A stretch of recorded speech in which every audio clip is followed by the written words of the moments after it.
Neil, firstly, can we get your reaction to the news that a Scottish Premiership manager was sacked yesterday, and Craig Levein, a guy that you know well? Yeah, I mean, I'm very sorry for Craig, and I know how much he put into the job. But obviously the results weren't what was probably expected of Hearts at the minute, and good football guy, and gave everything for the club really, over the last 20 years. Gives a bit of taste in the mouth the way some people have reacted or treated him in the last few weeks, but he's kept his dignity, and I wish him well for the future, whatever he decides to do. It shows how quickly things can turn. This time last year Hearts were top of the league, and now they're languishing in second bottom, so I suppose it's just a results-driven business. It is, yeah, but you have to factor in the the injuries that he's had, the serious players, Halkett's out, John Suter, Steve Naismith, Connor Washington. There's 4 or 5 players straight away would make Hearts better, there's no question of that, so he's been unfortunate in that aspect. Do you think potentially that managers aren't given enough time nowadays? No, definitely. I think that's the case, I see Nathan Jones has lost his job today as well, so it's a very cutthroat environment we find ourselves in. We love the job, we take a huge amount of pride in it, it means everything to us, but it's we know the dangers of the job as well.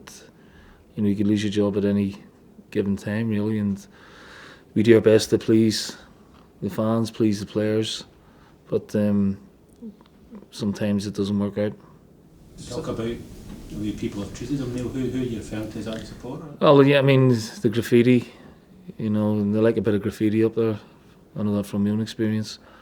I think it's for a guy who basically the majority of his footballing career anyway in his life has been associated with Hearts. I think it's just, I think he deserves better. People have short memories in the game? Very much so. Very short. Very short. Can you love a club too much as a manager? Maybe in this day and age, yeah, you can. So he'll be sore. I'm sure it'll be bitterly disappointing for him, and on a personal level, it meant the world to him, I'm sure. But that's the reality of the job, I'm afraid. However, there are ways you can treat people, and I think the lack of respect at times for people in this position is appalling, really. Do you think there's a sort of wave of support of new supporters of this new generation with social media and whatnot? There is that lack of respect for the person in the position of the club that they're supporting. Not just the managers. Sometimes the respect towards the players is appalling. If a player has a bad game, the vitriol they have to put up with is inexcusable, really. So what you do is ignore it. It's not real, but for some of these people it is real, and they feel the need that they have to voice their opinions or give their views in a appalling way, and that's unfortunately what we have to put up with at times. And people say, well, you get paid enough for it. Well, actually you don't get paid to put up with that sometimes. On a more positive note, semi-final at Hampden again, how much are you looking forward to, especially against your old club as well? Well, regardless if it's against my old club or not, we're looking forward to it, and it's part of the domestic trophy haul that we've kept hold of for the last 3 years. I think the players are highly motivated to defend the trophy. I think they're in great form at the minute, so there's a lot of incentives there for us, and they've had an amazing time in the cups over the last 3 and a bit seasons now. So I think there's a real pride in what they're doing in terms of their wanting to protect their record, really. Do you think it can be argued that preparations couldn't have gone any better in terms of results both in Europe and domestically in the last couple of weeks as well? Well, yeah, we're delighted. I'm really pleased with the style of play. I'm pleased with the results. I'm really proud of the preparation and application the players are showing, and their bravery in the games as well, because they're under pressure every week, every game, under the spotlight, and they're responding brilliantly. So I couldn't be happier with what we're seeing at the minute. Paul Heckingbottom's another manager that's under a little bit of pressure. Hibs maybe not getting the results that many expect. Is there a danger of underestimating them? Yeah, but it won't come from us. We've given this our full preparation as much as we can since Wednesday. Squad's ready. You know, we've gone through the preparations today, and we're looking forward to the game. I think, you know, some of the results Hibs have had haven't belied, you know, have sort of belied the performances really. I think those sort of 5 or 6 draws that could easily have won 1 or 2, maybe could have lost 1 or 2 as well, but I think they'll get out of the position that they're in eventually. Craig Gordon's played the 2 Betfred Cup ties up to this point. Does he play tomorrow? Or? He might. Yeah. And he might not. You know, I know it's a bit of a cliche, but at this point is complacency your main hurdle? No, the opposition is. You know, Hibs on their a good side. So these guys aren't complacent, but we don't take anything for granted. And Hibs are the main obstacle rather than, you know, our mindset. Our mindset is good at the minute. So we'll have to play well. And the way we are playing at the minute, it's going to take a good team to stop us. If we can replicate the form we've shown in the last few weeks, you know, we should be in for a good day. Just on that goalkeeping note, without going into your team obviously, but Scott Bain signed a new deal as well. Is it becoming even more difficult to balance up 3 world-class goalkeepers in the one team and getting them regular game time if and when it comes about? Well, it's impossible to give them regular game time, but first of all, I'm delighted Scott's signed long term. I think he's thoroughly merited a new contract. I think he's got the best years in front of him, and we're delighted it's going to be with us. He's a very talented goalkeeper, and he's progressed rapidly over the last couple of years. Delighted that he's going to stay on. We've got huge competition in that area, which is a very important area of the team. So I'm delighted with the 3 goalkeepers that I have at my disposal. Not only they're very talented, unbelievable professionals as well, and they will push each other on, which is great. Is Baggio's situation clearer? He's seeing a specialist on Monday, so we'll know more then whether he requires surgery or not. There's some suggestions of you going out for international duty during that time. Does the club know anything about that? Absolutely no chance of that now with the injury.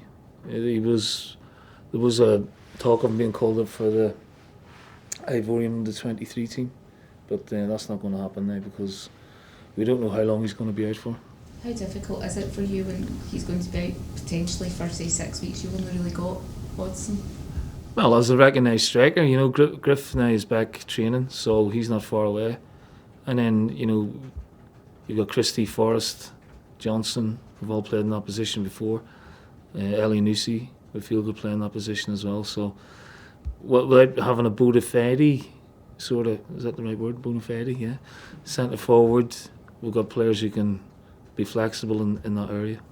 Can I take you down a couple of route with a couple of different questions here? I don't know if you've seen the Scottish Youth Football Association's instructions to their coaches to say that under 11 should no longer head the ball, and certainly not in training and as little as possible in games, and this is for health reasons. You've been aware probably that the survey at Glasgow University showed that professional footballers are 3 to 5 times more likely to get Parkinson's or dementia. Mm-hmm. Do you think there is, or has to be, a sea change in the way we regard heading footballs? I think with the findings then, yes. You know, obviously it's very disturbing when you see the outcome of that extensive report. So, you know, I think it's an area that, you know, all associations will have to look at, you know, to protect, you know, players' welfare and health, not only during their careers but after as well. Can you afford to take heading out of training when it remains a critical part of the game? I mean, you're going down the line of then banning heading altogether from football, and I don't think that's really necessary. But obviously you can, it is a skill, and it's a dying skill, and with these findings it's going to become maybe less and less important in the game. But I think it's important that we try and strike a balance, you know, what we can and can't do with regards heading of football going forward. It is very upsetting, and I've seen it in players, you know, over the last 20-30 years, and what that disease can do to you. So if there's any way of preventing or sort of cutting it, then obviously we'd welcome that, and if that means heading the ball less, then so be it. Neil, with Bio's injury, just are you considering recalling Jack Atkinson from loan? No. And has Eleanor done enough to make you want to make the deal permanent at this stage? No. No, he's not done enough, but he's doing very well. And again, you know, we're talking about affordability here. He's not our player. We're grateful to have him. You know, it's worked out so far very well. We're delighted with the contribution he's making, and you know, the way he's playing and the added dimension he's brought to the team. But whether a permanent deal could be done later on down the line, you know, I can't answer that at the minute. In Everton news, anyone? Well, Brownie's struggling, you know. He's been out this morning, and so we'll have to assess him in the morning. Mikey Johnson's back training, so you know, he may come into contention, and obviously Griffith's back training as well. So it's good to have a couple back. With Scott, is it 50-50, or is he likely to line, or do you think it's too early to sell at this stage? It's too early to say, but you know, you'd have to say he's doubtful. Just on another point to finish off, James Forrest also signed a 4-year deal with this club this week. How important is he, and how much does he merit that new deal? Well, he's had a stellar couple of seasons. He's had a stellar career here, really. You know, since his debut, he's done everything. He's won everything. He's played Champions League. He's played Champions League last 16. You know, he's the International Player of the Year for Scotland. He's the Players' Player of the Year, and he's got 10 goals now already. So he's not resting on his laurels. He's a brilliant player. He's got so much to his game. He's added to his game, and there's so much more to come. And he's pivotal to the way we play. And he's such a dynamic and exciting player. And what he's added now is volume of goals as well as assists. So he thoroughly deserves a new contract, regardless of what we pay him. Yeah, it's good business by the club. It's his 10th consecutive season for the club. It's hard to believe that he's only 28. He's been around for so long. Yeah, and you know, you look at the medals he's won and the trophies he's won already. He could go on to be one of the club's most decorated players, and that would take some doing. So you wouldn't know it with Jamesy. You know, it's just looks at a medal, puts it away, and comes back for more. He's a fantastic kid and a great professional. So really pleased and excited to be working with him. Neil, just on Brown potentially missing the game, how much of a would that be for the squad? Oh, huge! You know, he's playing brilliantly, and you know, he's a captain, and you know, he knows how important these games are. So we'll have to see how he is tomorrow.